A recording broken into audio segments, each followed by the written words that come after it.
सौदम जिनका विषय है मनुष्य गति की दुर्लभता। इसके बाद तैयार रहना आर्यन जिनका विषय है नरक गति की दुख। सभी को सादर जय जिनेंद्र। मैं सिद्धार्थी स्वधर्म 8वीं कक्षा में पढ़ता हूँ। आज के इस सैद्धांतिक गोष्ठी में मेरा विषय है कि नरक गति की मनुष्य गति की दुर्लभताएं। पंडित दौलत राम जी ने छेड़ाला के पहले ही डाल में बताया है कि जननी उदर वस्यो नवमास अंग सकुचते पायो द्रास निकसत जे दुख पाए गोर तिनको कहत न आवे और। इसका मतलब है कि मनुष्य गति में जीव 9 महीने तक माता के पेट में रहता है। वहां भी उसे थोड़ा भी सुख नहीं मिलता।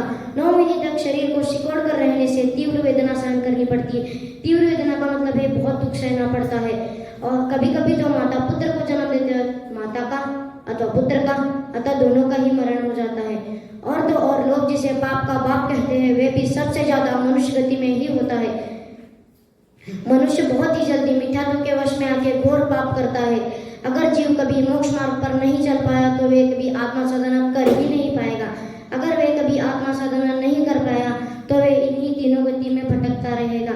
ऐसा ना हो इसीलिए हमारे जिन शासन में यह बताया है कि तू जागर चेतन प्राणी कर आत्मा की अगवानी जो आत्मा को लखते हैं उनकी है अमर कहानी।